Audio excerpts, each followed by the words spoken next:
Up next on this very special edition of the Kibbe and Finnegan Show, an interview with Renaud Veluzat himself and his son-in-law, Shannon Hudson, live from the 2018 SEMA show. Renaud and his brother Andre built 229 General Lees. That's the bulk of them for the Dukes of Hazzard television series. This is where we talk about interior colors, exterior paint codes, 318s being better than 440s at times, 15-inch wheels to off-road General Lee.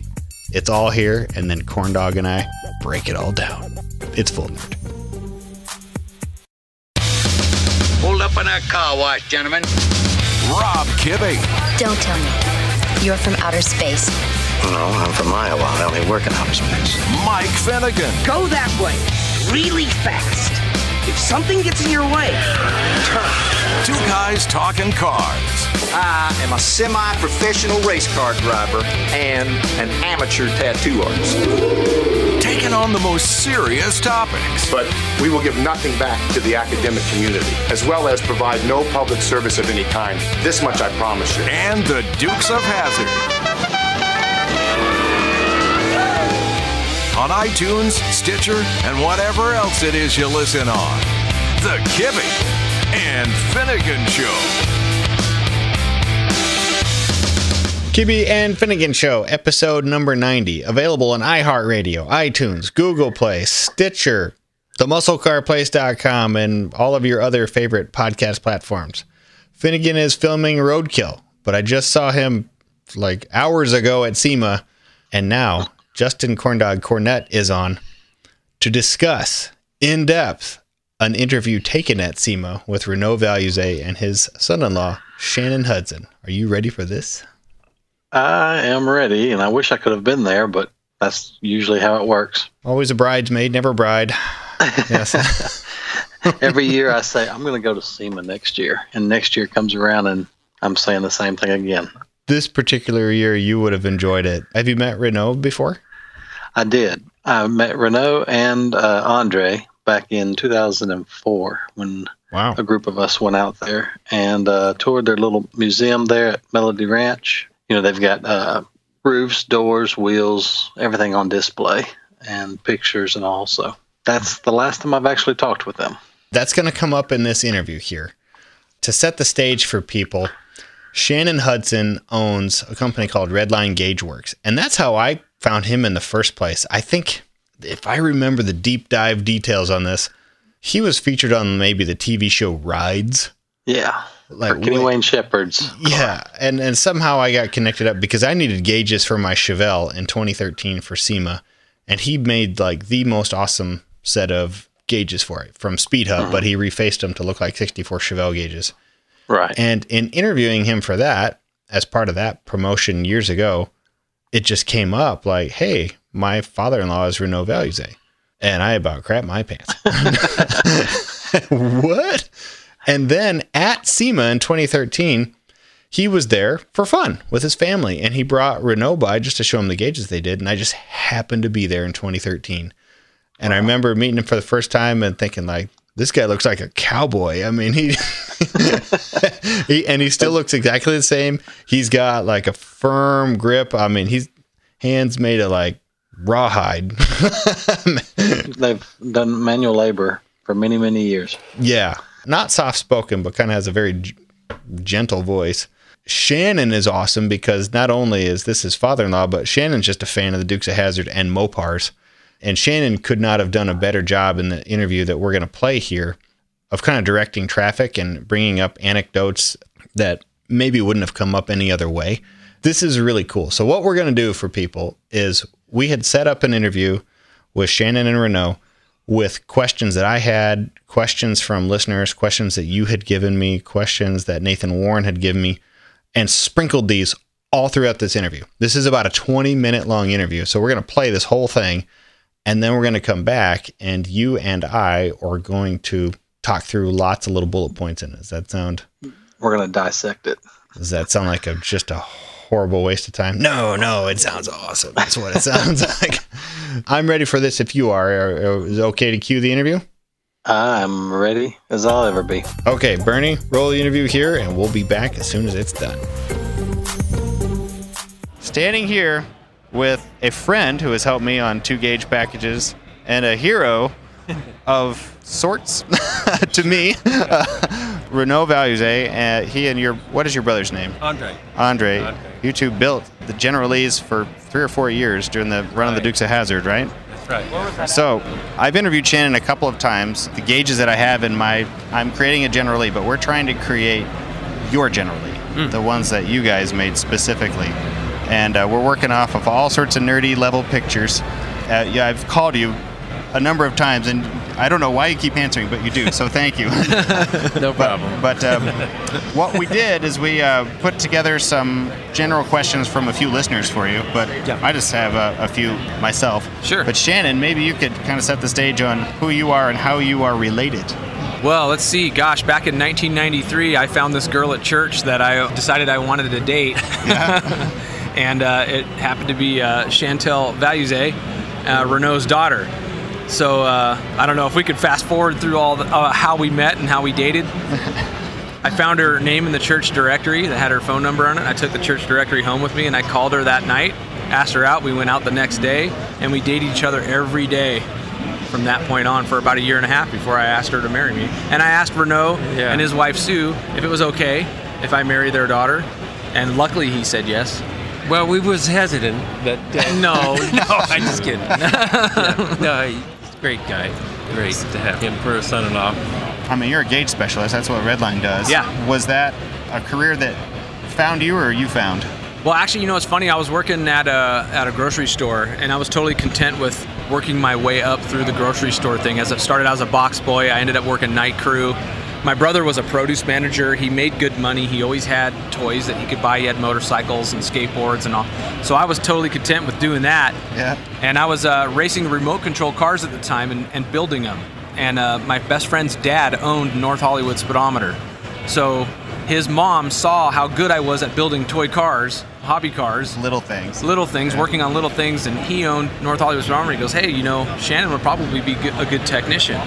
So I left the grocery store industry and went to work at North Hollywood Speedometer, and that's what started my career as getting involved in instrument panel restoration. Yeah. And I was there 15 years before, actually my father-in-law got ownership of a house that was a gatehouse to his dad's house in Newhall that was facing Sierra Highway, so it was zoned commercial. When he got ownership of it, I thought was making a joke and said, hey, that'd make a good speedometer shop. Like I could open my own speedometer shop. Mm-hmm. And I took him seriously. And in 2003, we moved into this house and converted it into a shop with my brother. My brother Sean was my business partner when we started. And got business right away, and Redline Gauge Works was born. And this day we're still jamming away, doing what we love doing. Still doing great gauges, too. Yeah. So. Great gauges, yeah. So, Renaud, when did you guys become involved in producing cars for the Dukes of Hazzard? And I know that you've done bazillions of different productions, but that one specifically, how did that work out? Let's see, we started, I think, in 1978, somewhere like in there. Because we was doing shows over at Warner Brothers, and so. Did you do MASH? That was at 20th Century Fox. Yeah, we did MASH for 11 years with military stuff and Jeeps and trucks and tanks and things like that. But we was using cars and things on different shows, and we was doing the TV show $6 Million Man, The Fall Guy, Wonder Woman, all those type of shows, the good ones, those old good ones. Yeah. And corny when you watch them now, hyper corny. But at still the time awesome. They were awesome. Right? Yeah. And Smoking the Bandit, and we did those shows and stuff. And Chips, right? Chips, series Chips. And so we was involved in lots of cars. And so you're well known. Yeah, in the business, pretty well knew who we were. And the go-to guys, I think. If you needed to have an accident on the freeway with multiple cars jumping and flipping over, that's studios got the cars from Veluzat We had our brothers. own car carriers and trucks and stuff to haul all the cars. And so I think it was in 1978 we started working on the Dukes of Hazzard. And was the General Lee itself was already a design thing? Yeah, it was. And then what had happened was that they did the first few shows over in Georgia. We took our car carriers and one of the Warner drivers and went back and hauled all the cars back. And so we started, I think it was probably right around November or something like that in 78. So that's how long it's been. Then we worked on those cars until, I think 1983, 78 to 82, 83, something like that. We ended up doing 229 of them things. Chargers? Chargers. Wow. And there was about 300 sheriff cars. We made a deal with California Highway Patrol to buy their cars at Motor Transport up in Sacramento. And so they would ship us like 3 or 4 car carrier loads a week. Of police cars? Police cars. Wow. You ended up wrecking more police cars than Chargers. So many police cars, it was unreal. So was it your responsibility to prepare the cars, and did the stunt crew do all the stunt stuff, like putting roll cages in and things like that, or was that on you too? We would put the fake roll bar in the General Lee, just behind the seat. Yeah. Bolt it in. Is that exhaust tubing? Is that? No, we used regular roll bar tubing. And then they'd pick out the cars that they wanted to jump, after they got a little wore out. Then they'd put a full cage in them. And so they would jump them with a full cage and stuff, reinforce them around a little bit. It didn't help when they jumped them. Until they tacoed and folded up. They folded up. But magically kept driving after they landed. Yeah, they did. There's a few friends I've been connected with who have the handful of General Lees that were left over. Yeah. The series was all in. And some of them still have VEL stamped on the wheels. Right. We stamped our name, and all the parts and stuff went on the cars, so we could ID those things and keep track. Yeah. And so we'd put VEL on each one of them, stand for values A, and then we had numbers on all the cars and stuff. So I'll ask you all the stock questions. Okay. What color is the General Lee? Orange. Okay. Yep. Did you use all sorts of oranges or whatever was available? No, we used one color specifically. I couldn't even tell you what the number is right now off my head. That number, we used DuPont paint. And whatever that red was, I can't remember what it is. There's 2 or 3 that float around. One is called Flame Red. And, but I think that's the most common one that people go to when they build a clone is the Flame Red, because that was the one that was the closest. But when you look at some of the old panels that they have on display at the museum at Melody Ranch, you can definitely tell that they're off, but also those are faded from sitting out in the sun and the elements or whatever. So yeah, that Flame Red seems to be one of the popular colors when you're building a clone. I had my car scanned. It's like an International Harvester orange. I mean, it's just orange. Yeah. And I think as long as it's orange, that's what people. That's okay. That's what makes them happy. That's okay. That's okay. Okay, so we had some listeners send in questions in the hopes that this might happen. Awesome. Here's question number 1. How did you label the cars? Some of the cars today, like they have a number on the window. GL? GL and the numbers and stuff. It's like GL1, GL2, GL3. Yeah, on and on. Okay.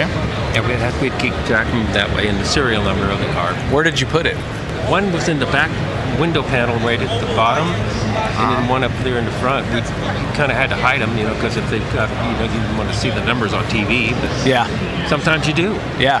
Okay. I remember a long time ago when we first started the show, we used to paint the cars so fast we didn't have a chance to paint the trunks, and so there was one episode where they jumped one over the Indian Dunes, and the trunk flied up, and when it landed, and then they seen this big green trunk, so we had to ended up painting all the interiors of the doors.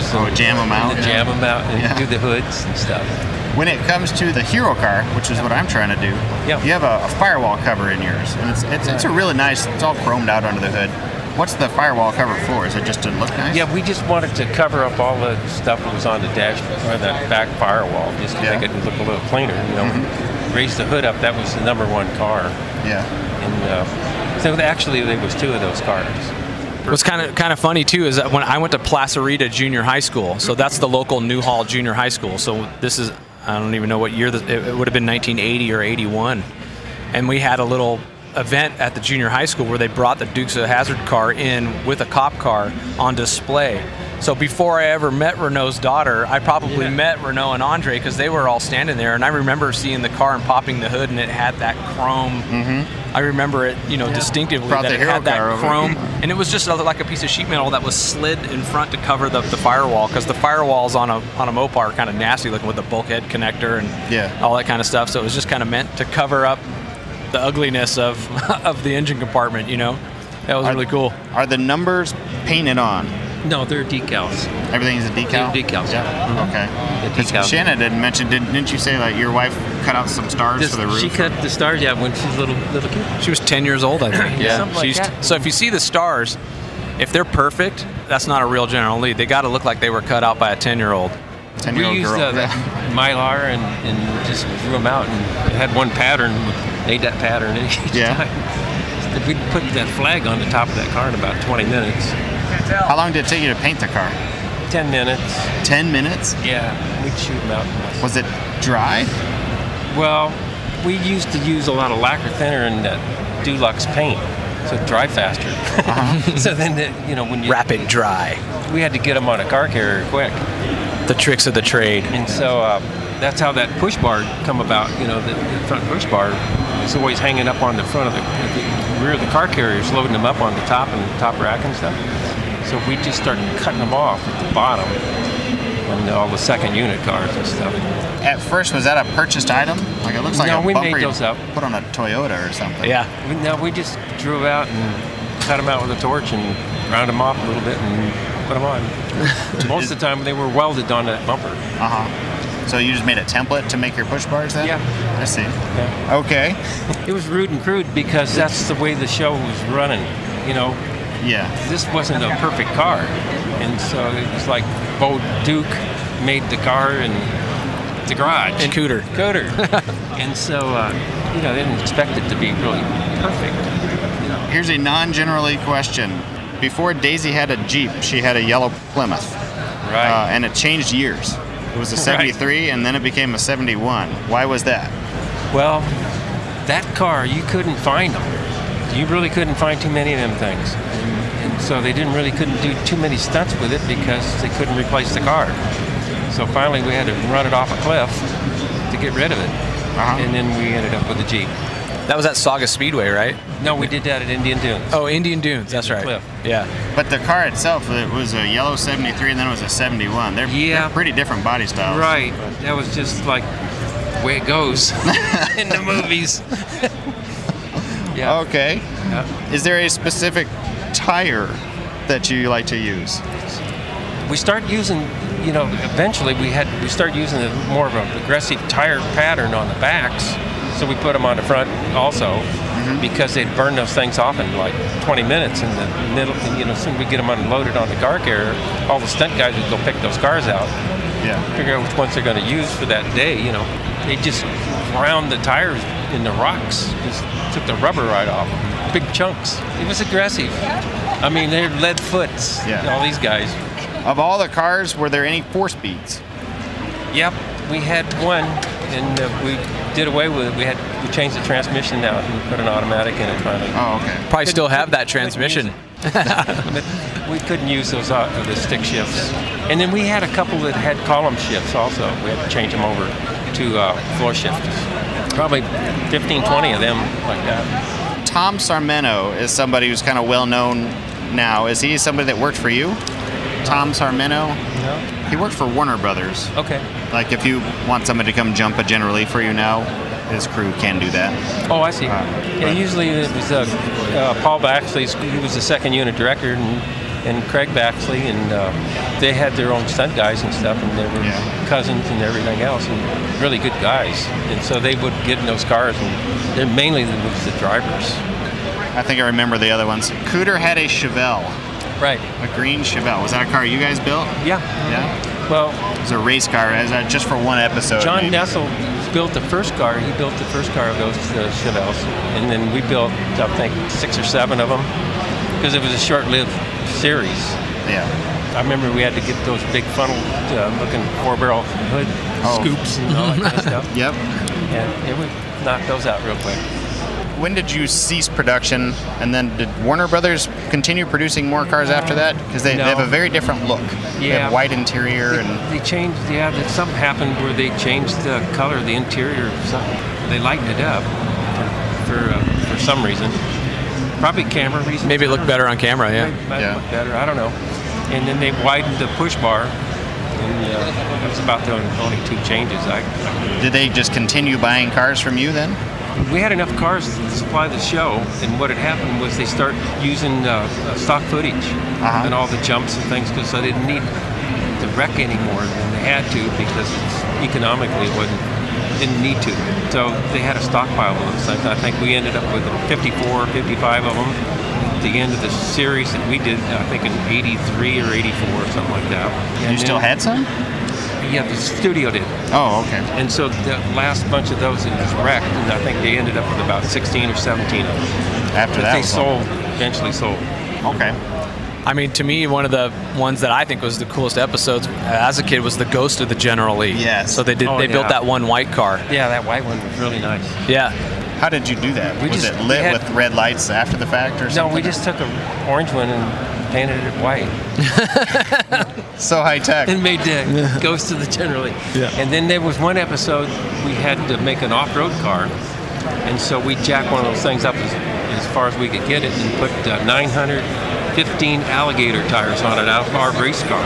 Yeah. We had an old off-road race car we raced, and we had a set of those tires, and so they fit, and we took it out in the riverbed and dried it all over the place, and it worked really good. Yeah. I mean, it'd drive right down the riverbed. That's hilarious. Jumped off the banks. Did you ever use a 70 Charger, or only 68s No, and 68, 69s? 69s. Yeah. Was there a common color? Like, were they all green? Of the stock ones Yeah, that we had? when you get them. Blue. There was more blue ones, I think, made, and they were with the vinyl tops. Yeah. So we used to, my brother he'd get out there with a razor blade and take those tops off there instantly as we bought the cars, just cut the tops off. Get it right down to bare metal. That's why some of those cars got that little chrome thing around the back by the window. Yeah, the vinyl top. The vinyl top. Yeah. We usually like to knock those off and make it all plain. Some of them slip through. Yeah, because there's more of the mask off. Yeah. So I'm sticking that on my car just to make it look, like that, even though I don't have a vinyl Some top. of them we just left them on. Did they run 14-inch wheels or 15-inch wheels or both? They were 14s. 14s? Some of them we put 15s. On the 440s we had 15-inch. On some of them. Because they were more. They had and more horsepower. The off-road one had 15s. Yeah, off-road one had 15s. But commonly they were all 14s. It's like a Vector wheel. I think that was called Vector. Yeah. What's the most common engine size? 383. 383? We used to get a lot of 318s and save those for the jump cars because they were lighter in the front and they would look better on camera. They fly in the air and come down, and they wouldn't be so hard on the guys. People inside. Yeah. And I remember they'd jump and you'd see the single exhaust too. Yeah, right. Yeah. Oh, that's a good point. That's right. 318 would have single exhaust. Yeah, the 318s really were the best ones to drive. Also, they were lighter. Really? In the front. Oh, just smoother, quicker, easier, better, funner? Spinning them around the dirt. Okay. Yeah. Now, here's the downside of this is, do you have hunters that come try to find you and look for original parts and things like that? Oh, they're always poaching. How do you poaching. protect yourself? They do a lot of poaching. Yeah. It's probably mellowed out a lot since probably with the controversy of the rebel flag and all that kind of stuff. There's probably guys go into hiding. Yeah. Corky Coker. We did one of his back road gold shows. We ended up giving him one of the tops and a door. So I think he's got it in his museum at the tire place. Oh yeah, you cut the roofs off when the cars were done? Yeah, that was the thing that we wanted to do with Warner Brothers because they didn't want those cars out wrecked. And so it was like an image part of the show. When we first started getting really popular with this thing, we'd just take the cars down to the junkyard and get rid of them. Sometimes those cars were getting stuck up on billboard buildings and stuff and so I think the local junkyards in Sun Valley would use them as a display. And so, they didn't want that out there. So we started cutting the tops off all those cars and taking all the doors off, so you wouldn't know it was really a General Lee. So that's how we did it. Well, of all the TV shows that you've worked on since, has there been any where you have produced that many cars? Well, the A-Team, we did a lot of cars on the A-Team, but Well, I think we've actually asked all the listener questions. It was surprisingly not that hard to do. No, it's really good. We like to talk about those cars. It's history. Well, let me show you a couple pictures. And we put this out to our audience when we were trying to figure out how to make the interior color that you made. Yep. That was what we wanted to do most. And this is what we ended up doing. We put out a color sample. So these are the kind of people that we hang out with, see, obviously. So lots and Dukes lots of fans. lots and lots of pictures here. Oh, there's your white Ghost of General Lee. Oh, yeah, that's the way it is. Right there. There it is with the other outline on it. Oh, there's a green one in there. Oh, yeah. Must have done one for a specific episode. One of the funny things, too, is Renaud still has all the pink slips. So he saved all the pink slips from those cars. You do? Yeah, but most all of them, yeah. Holy cow. That would be something to get a look at. It'd be really neat to know if there's any more that are out there. Oh, that's pretty good. Well, thank you guys for taking the time to do this. This was very, very fun. Awesome. We got a lot figured out. Oh, good. All righty. Have a good day. All right, Alan. Peace. Just a good old boy. Never meaning no harm. All right. That was great. That was great. And now that we are in this segment of the show, I think I can go ahead and play your official intro. Get me a corn dog and get a boss a half a dozen. That's it. Okay, good. I'm officially here. I have sent you some of the Corndog sweatshirt designs that people have sent in for you, right? Yes, you sent me a couple of them. Of the two I sent you, do you have a favorite? There's no, one? they're equally about as good as the other. The diving board was pretty funny, though. Is that the one that's hand-drawn? I think it was. It's a corn dog wearing a cape on a diving board, and he's diving into a puddle of, like, ketchup. And it's, oh, man, it's awesome. Corn Dog's Deep Dive. I think that one may be the winner. All the submissions were good. I think I sent you my top two. When you actually mentioned it that one time, I forget which episode it was, but on the episode where you mentioned doing a shirt, my wife actually listened to the episode, and she asked me, she's like, are they really going to do a T-shirt? I was like, I don't know.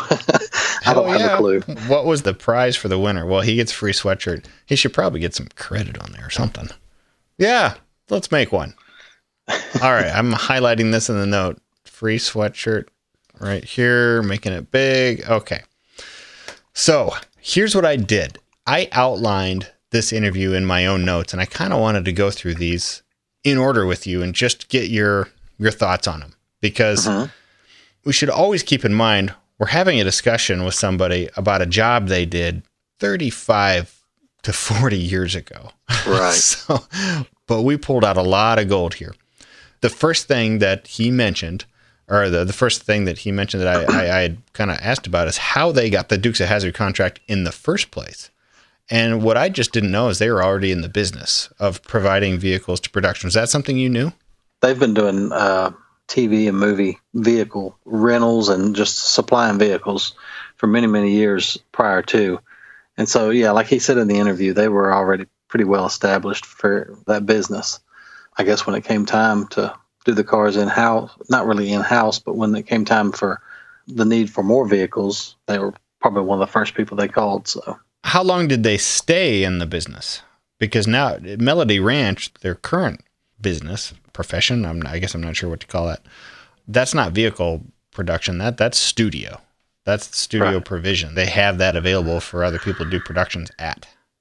You know, I've never really thought about that. I'm not really sure how long they were really in the business for supplying vehicles. I know when I was there in 2004, one of the sets, I don't remember exactly where it was, but somewhere on the lot, they were actually filming. So they told us, okay, before you come in here, do not have your cameras on for any of this area as we come through here. But once we get to this point, then you can turn the cameras on.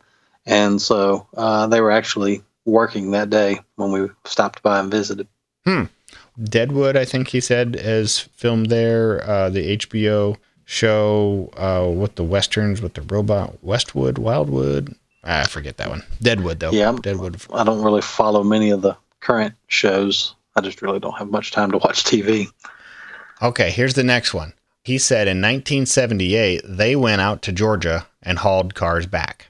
Right. And going forward, they built 229 General Lees. And he knew 1978 for sure. He could not remember when they stopped, though, but he said he thought maybe 82 or 83. Here's where I get a little confused in there, because he also had stated he is not of the knowledge or opinion that Warner Brothers went and built more General Lees after they were done.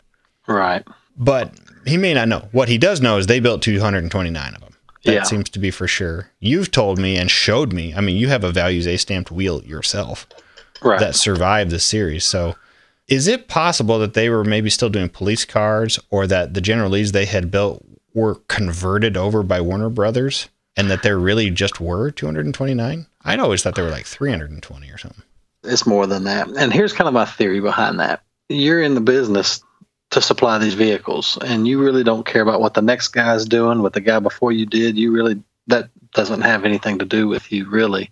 So all you're concerned about is your job. So, he doesn't really care what Warner Brothers did to the cars after he left, or, the things that they changed as far as like the push bar interior and all that. That's really of no concern to him. And it's really kind of just looking at it as how you would your business. You're running a business. So whatever works best for you, that's all you really know. And so they did have a lot of cars at the end of their contract with Warner Brothers. And, of course, Warner Brothers took all those cars because technically they owned them. And so they took all the vehicles. And in the Veluzat's eyes, they had plenty of cars to survive the rest of the series. I think he mentioned they had like 50-some cars. Yeah. Talking to people that worked on the series afterwards, like Rich Septon and Tom Sermino and all that, they were still buying in cars, and people were still bringing. Now, it's probably not as many. If you figure up how many cars per season were used, I'm sure, towards the end, of course, it went down per season just because, for a little while they went to the miniatures. And second of all, they, towards the end, they were really trying to cut costs. And so they really didn't need to buy just truckloads and truckloads of cars like they did early on when they were really up and going. So Warner Brothers did continue to buy cars after the Veluzats were under contract, but there again, like I said, that's of no concern to the Veluzats. So do you I can understand why they wouldn't have really known the answer to that. What is the total reported number of General Lee's period for the series? It's in the 300s. You hear all kind of different answers as far as the numbers. So, I mean, it's fair to say that the Veluzats here built, nearly 70%, 3/4, like the majority, certainly, of cars. Right. And if they had 50 General Lees that they turned over whenever they were done producing General Lees, that means Warner Brothers maybe only made another 100. Yeah. And see, I've also heard too, you notice he never mentioned anything about the Fritz era, but after the Veluzats, they went to Fritz for a little while, and then they went to Warner Brothers. And like we've talked about before in the past, Fritz may have known going into it that, hey, this is just a temporary deal until we do the transition to where we can do the cars in-house. And so I have heard secondhand that Fritz has mentioned the number 54, 56, somewhere right in there. And so that kind of makes sense of what the Veluzats say. If they said, what did they say, 54 cars when they were finished? Yeah, something like that. And so that could have very easily been the same number that Fritz said was 54. Basically, he took on 54 cars. And, of course, when he turned them over, maybe he had more, maybe he had less. So he could have also have built cars and bought cars, but for the short period that he was in, he probably didn't buy many cars at all. Because in the era of cars that we think he's responsible for, I mean, it looks just like the Veluzat cars. Uh-huh. I'm not sure how to tell them apart unless there's a different roll bar or something. I've kind of wondered that myself as far as like when he was building the cars, did he come up with a wide push bar, or was it on into Warner Brothers? And, on one of those questions that you had asked about Tom Sermino, that was one thing I wanted to really kind of know was, okay, did Tom Sermino, which he was a head mechanic, he was usually on location. Like, instead of sending the cars back to the shop, he would work on the cars there close by so they wouldn't have to send them. I'm pretty sure that he worked with Fritz, but he may or may not have worked with the Veluzats. They acted like they didn't really know much of. I can tell you from doing the interview that he didn't recognize the name. They must not have crossed paths, but it's very clear the Veluzats built the bulk of the General Lees. I mean, I would say 3/4 of them, easy. For me personally, this is my favorite era of cars, and I know that the later ones are probably more what people would clone now, but this is my favorite era, hands down. Yeah, it's really kind of this era, and the Georgia cars are really my favorite. Same reason you do, just kind of they're a little bit more crude and more realistic. He specifically said, like, this was a car Bo Duke would have built. It wasn't a perfect car. It was a backcountry hot rod. So I have some items in here detailed. So that kind of cleared up the timeline, because the first episode you see with the wide push bar and the light interior, that's at the end of 1981. That must have been shot months earlier. So, boy, that means in 3 years they built 229 General Lees. Andy's got all the pink slips, he said. That was pretty cool to hear. My jaw dropped when I heard that. When he said that, or when Shannon, I think, brought that up, I knew in the back of my head, like, ding! Corndog got that one. Love this. Somewhere, Corndog just fell over. Had a heart attack. Well, see, I'd actually heard that before. And my friend that told me, he's known the Veluzats for a long time. And he was not 100% certain, if they did have them or not or whatever. He had told me before, and I thought, man, that'd be awesome if they do, just for the records, I'd love to know if there's a Veluzat car that survived. Yeah, I mean, that's true. You've mentioned the Billboard small push bar car that survived the series, and that's a Veluzat car, I think you've said. Do you know of any of the 17 out in public or private hands? Are any of those surviving Veluzat cars? I would guess that, more than likely, yes, there are. That some of the cars are surviving Veluzat cars, because I know they're Fritz cars. There's a lot of them that are Fritz cars. And, he took over the cars right after the Veluzats. So whatever cars he had possession of at the time, chances are were already Veluzat's cars. Okay. So, yeah, some of their cars have survived it. I did ask him a little bit about their push bar. I think we may have talked about a couple different topics in there, because I know he had mentioned that they cut the bottom off of several of their push bars on the second unit cars. Mm-hmm. You've shown me jump pictures of cars, and there's no, bottom J bars or whatever thing on the push bar. It's just the two crossbars. I always thought that was for the jump ramp, but he, I think, was talking about something a little bit different. He was talking about loading it off and on the car transporter. Carrier. Yeah. Yeah. So, have you ever been to Melody Ranch? Do they have a small push bar there that I could get measurements off of? When I was there at the museum, they did not have one. But, I think, like he's told you before, they may have one laying around somewhere that's who knows where. Because they actually have a few lots that they store vehicles on.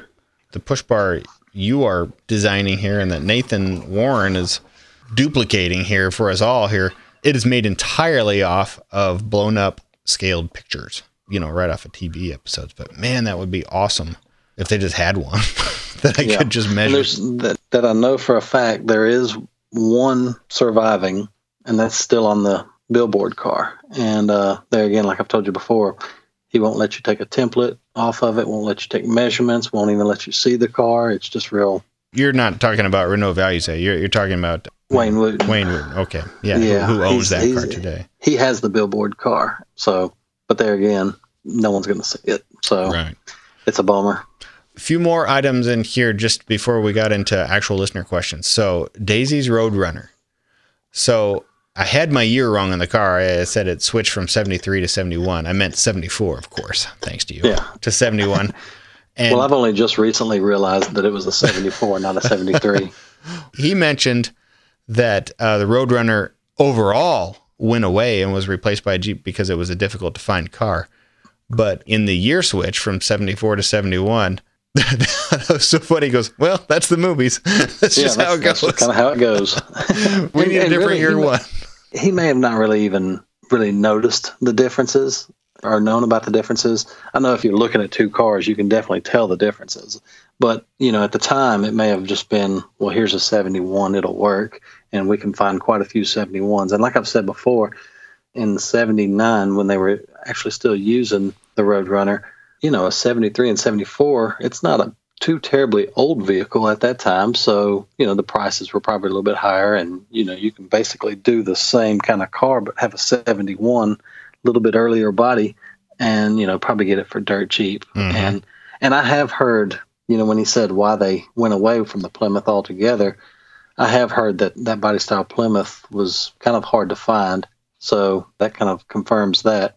But also, too, I heard that the reason they went to the Jeep is because they wanted to show off Daisy's legs. So another good move there. Yeah. One 4-speed Charger in the bunch, he mentioned. Tom Semino's talked about a 4-speed car, too. So I'm sure there was probably more than just only one. He mentioned column shift, and of course I thought, automatic on the column, but they did have like a 3 on the tree. And so you don't see them too often, but that may have been what he was talking about when he said there was a handful of those and they switched it over. I guess I didn't think of that one. I do recall, on several second unit cars on screen, you'll see them get in and pull the lever down off the column. I guess I didn't really get too caught up in that. I was really more interested, were there any stick shift cars in there just flat out? And it sounds like there was at least one, but maybe a few more. I've heard Corey Eubanks mention that he never did anything but automatic generally. So that's he never got, and you could tell when he was asked that, it was on a video or something. He actually sat and you could see his wheels turning, and he's like, no, I never really recall getting in one and having to shift it manually. The only example I remember is somewhere with John Cade, the stuntman. They locked the car or like bungeed the shifter into second gear. Yeah, right. To make a jump work. And that was a stick shift car, but that sounds like that was later in the series. Let's see here, going forward. So I'm just going to get into different questions. So here was the first color, and I asked, what color is the General Lee? And orange was what he said. That is the correct answer. That is the correct answer. And you and I went through that, and we found all sorts of different shades at Cooter's Last Stand, and you pulled different paint codes. However, I went and looked up this email. 5 years ago today, as we record this, today is November 7th, I was in SEMA 2013, 5 years ago today, showing my car. That is the day I met Renaud Veluzat, and off the top of his head, then he gave me this information. Here is the paint code of the General Lee, because even in this interview here that you just heard, he said they just use one color. It is, drum roll please, Bernie, 43462 Dulux enamel. That's what he said they used back then. 43462 Dulux enamel. So I went to paintref.com and checked it out. I don't know that it's a color that you can buy or make today, but in 1976, this was a Chevrolet color called Orange Flame. But in 1975, it was called something else. Do you know what it was called in 1975? The very same color? Corvette Flame Red. Corvette Flame Red. Code 70. There you go. That's the color they did it. They really did do Flame Red. Yeah. That was awesome to me. As a sidebar, the local shop here, Skunk River Restorations, I took my General Lee over there and had him scan it, and I do not have a Flame Red car. What I have is kind of an International Harvester orange car, and it is a reddish orange car, but we also then looked up the core components of how to make my color, and then looked up the core components of how to make a Flame Red, and they're very different. Oh, they were different? Yeah, Pretty different. They're quite different in the core components. So I have a feeling my car is much lighter than a Flame Red if you were to park them side by side. But sitting in my garage right now, the thing looks almost red. Orange is a difficult color, but the neat thing that came out of this is Renault confirmed, yeah, they just use one color. And then I went back. I had sent myself an email when he told me that 5 years ago, because I knew someday I'm going to need to know this. My dream will come true, and I will have one of these cars. And that is all it said, 43462 Dulux enamel. What is Dulux? Dulux is a manufacturer of paint, right? At that time, I was so naive, I thought it meant deluxe, like a premium deluxe. Well, I'm not sure what brand. Dulux is a manufacturer of paint. That's still true. Well, see, a lot of times you'll have, or is that a like line? say DuPont, it will be a line of paint under a paint company. And it's basically like, okay, do you want cheap grade? Do you want medium grade? Or do you want high grade? Basically quality. Dulux may have been whatever paint company owned that name, may have been like their lesser grade of paint, that you can buy in bulk, or it may have been like their fleet color, not fleet colors, but, they would sell it more for fleet purposes, like semi-trucks and all that, but they can mix whatever color. And so that's probably the case, because I have heard that Dulux name before where he'd actually mentioned it on another video. So that's probably what it is. It's probably single stage enamel, more than likely. Why did you say code 70? What does code 70 mean to you? That's like, Chrysler's B5 blue. That's just the GM paint code for Corvette Flame Red is 70. So if you go to a parts store today and say, I need code 70 for a 1975 Corvette, they'll give you that? Yeah. No kidding. It was a Corvette only color for 75. I've looked at a paint chart like you would put in a binder with all the little color chips and everything. And, you know, it would say GM cars, and it would have like all the different cars or whatever. And then right below it, it says Corvette. These were specific Corvette specific colors. That color is under the Corvette category. Cool. And another thing that's funny too is, do you remember the Corvette that Finnegan got from his neighbor temporarily and then ended up giving it back? It was a 1975 Corvette flame red color. Yes, I pointed that out to him. Okay. I think a few people did, but I definitely caught that one. Don't you worry. Well, I saw one at a car show here, and of course it was a restored car and everything, and that was it's probably been 10 to 15 years ago, but that was the first time I ever really recall seeing a Corvette that was the factory Corvette orange, flame red. I look at it and I'm sitting here thinking General Lee, but it's still, you know, it just doesn't look the same. On a Corvette, it actually, in my opinion, kind of looks out of place. Yeah, it does. It's a little odd looking, but on a Charger, it looks right at home. Right. So Shannon's wife, boy, I've forgotten her name. He mentioned it, and I did see her there. I didn't meet her, but I did see her. So she and her sister cut out Mylar stars for the Confederate flag roof. And that was interesting to me because Renault said they could put on a roof in about 20 minutes. I always assumed, like on my car, that's just one big, giant decal. But in their case, it was multiple pieces. Is that? They have some roofs on display at their museum. Some of them, of course, have the vinyl decals peeling off, and so you can really kind of see how they were actually done. So you've got an orange car, and you tape off a big rectangle, and then you tape off the X in the center, and they used a fine line tape, probably like a 1/4 inch or so.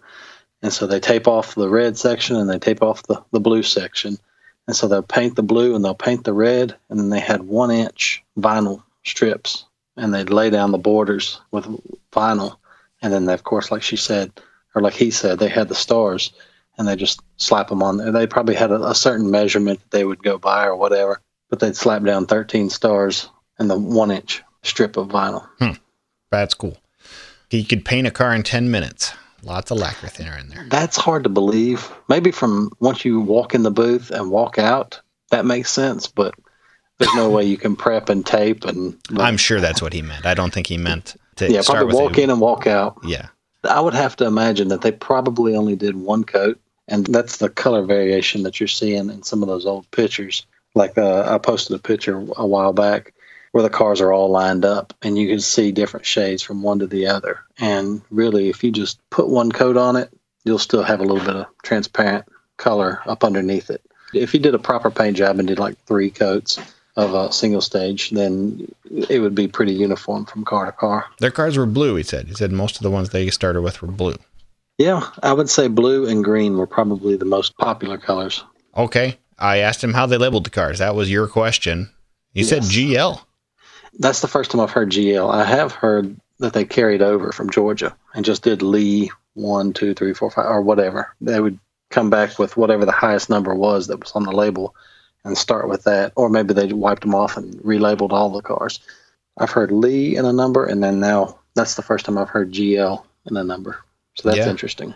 To me, it kind of makes sense because after that, I think you said Ken Fritz was SGL. And then Warner Brothers was WGL. Yes. And then when they went to the reunion, they went back to GL 1, 2, and 3. And then for the movie, they went to GL. Well, actually, no, I'll take it back. They didn't even put GL. They just had the number £, and then it's a 3-digit number. So it'd be 001002. And so when I start talking on Instagram or Facebook or whatever, and I start saying, this is GL number 002, it throws everybody off because number 1 was number, it gets pretty confusing. I asked your tire question. He did not know the brand of tire. He just said it was got to be a pretty aggressive tire, and that must be that super deep tread one. Yeah. I know when I was there, a lot of the wheels that they had on display were made by Lee Tires, Manhandler. I know you like that one. Who wouldn't? I found a decal. That's an old decal for the Manhandler decal. Is that a brand you can buy today as the Manhandler? Or is that just a guy in a wife beater shirt? Yeah, that's it. No Tom Sarmento. I'm just going through my notes here. Cooter Chevelle. This was one for Nathan Warren. That's a car he really likes. What Renaud said is that somebody named John Nessel built the car, and then they made clones of that. Do you know who John Nessel is? And he said they made like 6 or 7, and that was a big number. And really? I almost wonder if he was thinking of a different vehicle. Well, the last thing he said was those stacks that they put on the carburetor. Yeah, that's true. He did say that. And that's why I thought as well, like he maybe he's thinking of a different car. I expected him to say like 1 or 2, not 6. But is it possible that car was supposed to be used further than that one episode? It does reappear as a different car later in the series. Yeah, it comes back silver. But no, I don't. I can see maybe having 2, maybe 3. Because, I know at one point they jumped the car over the creek.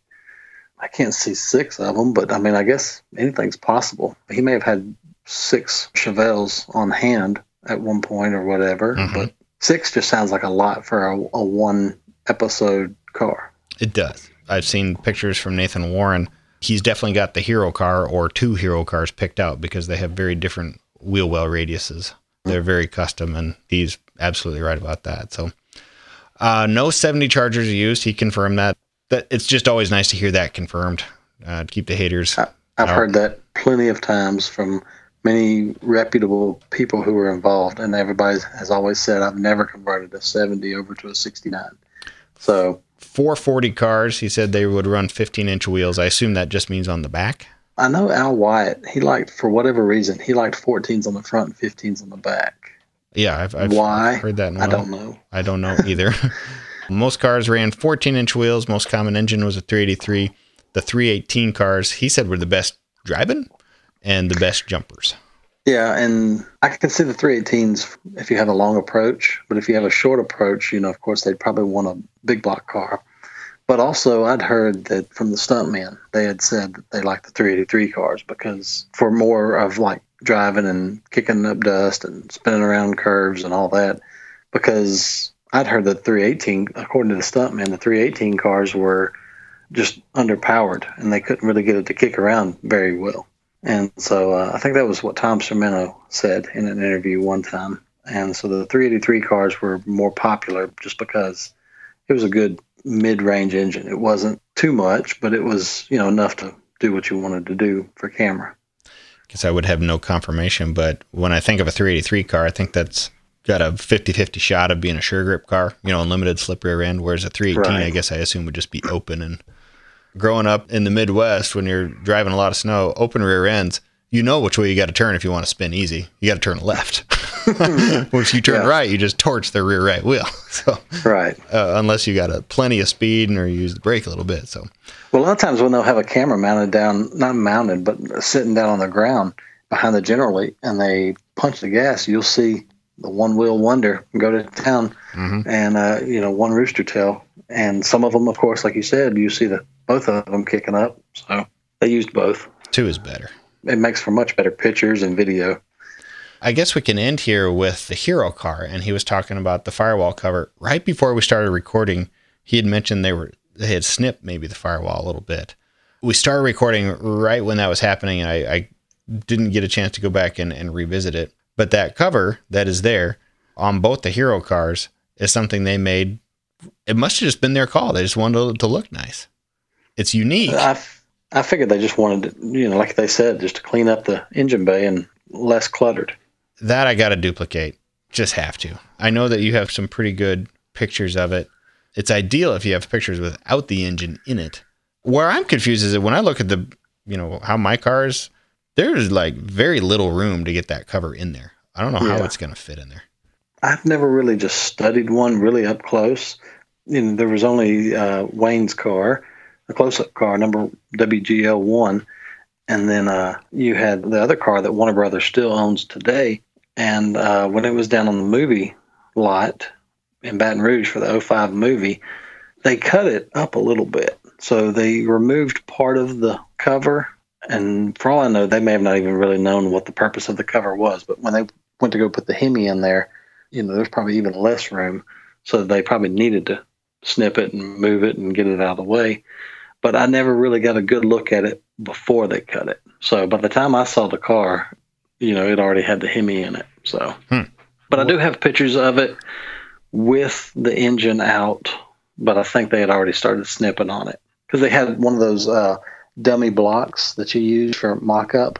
It's just an empty block that you can pick up and sit into the engine bay yourself without an engine hoist. So they had one of those in it for some pictures or some video or something, and then they pulled it out and dropped the real engine in. Well, overall, I enjoyed getting the chance to do this interview. For some reason, I just kind of ran out of questions to ask, and I still had another 100 in my head. I just kind of got tongue-tied in there. And I have done a lot of interviews, man.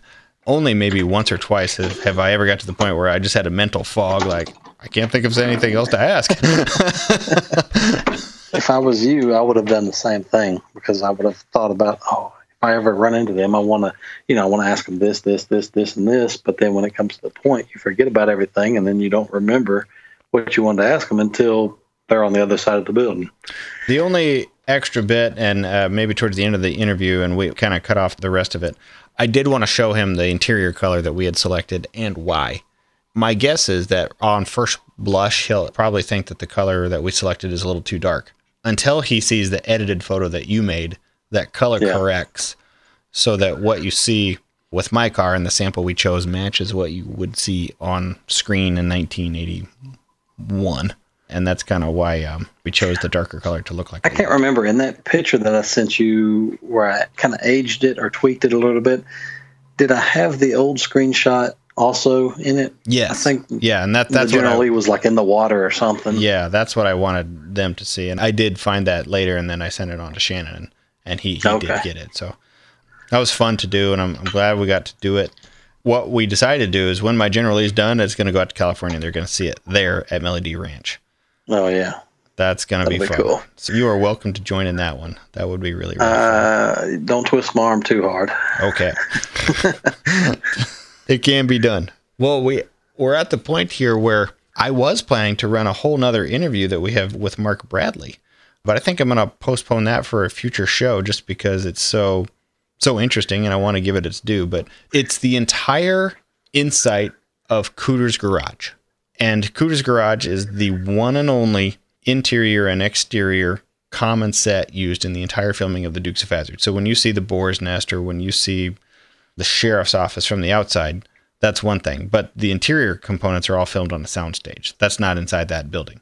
Except once Cooter's they went Garage. To California, that's how it was. But in Georgia, it was the real thing. But that was all the real thing. That was like you said, that was the only interior and exterior building.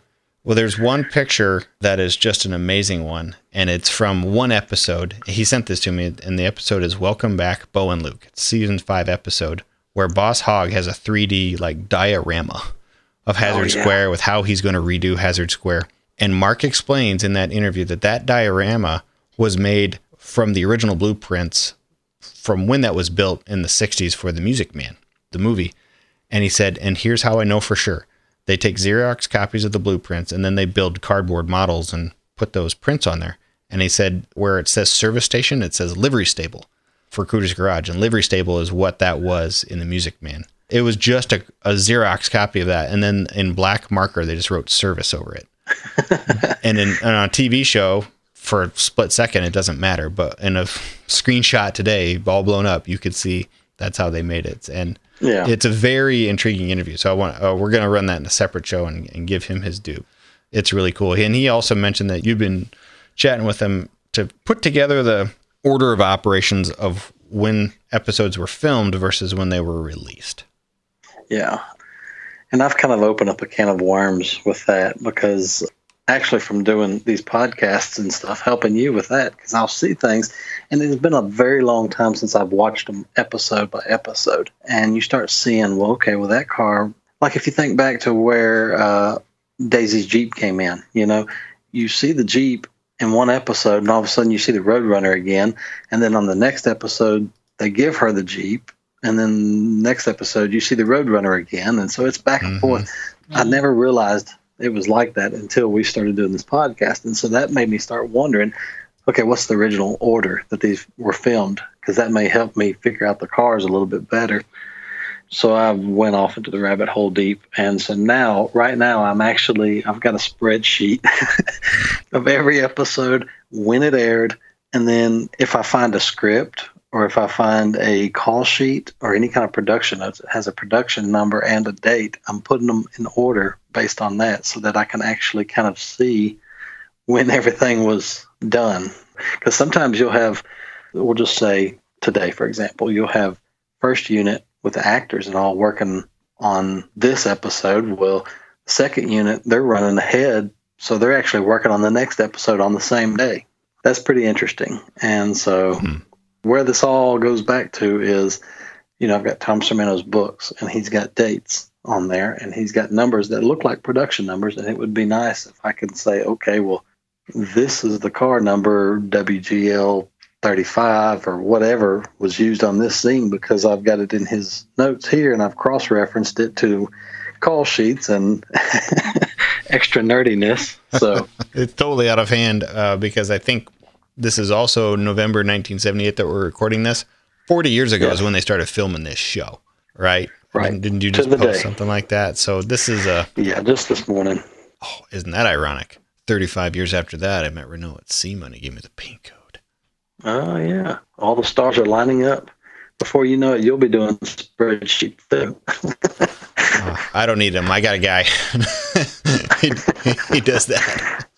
All right. Well, Corndog, thank you for your expertise and digging through this interview. Shannon or Renaud, if you hear this, and I hope you do, thank you for making the time. We did this. This is the very last interview we did at SEMA this year. They did this on their off time just to make it work. I'm really glad that this got to, as soon as this was done, we packed up, went to the airport, and went home. So this is something that was kind of unique to get to come together. But everybody, thanks for listening. Thanks for supporting us. If you enjoy these shows, make sure that you are a Patreon supporter. And that's where every single month, Mike and I do a special insider-only episode where only your deepest, darkest questions get answered that can't be put out to the normal public. And even Corndog will answer stuff. Yeah. Every once in a while. Every once in a while. Anything else? Did we cover everything? I think so. Okay, next episode we review will be Goodbye General Lee, which is, ironically, the first era of the new General Lee. Wide push bar, light interior, no side markers. It's a crazy time. They get pretty. They seem to get shinier. Yeah. Okay. And more uniform. All right, Corndog, I will catch you later. Everybody, thanks for listening. See you next time. Bye-bye. See y'all later.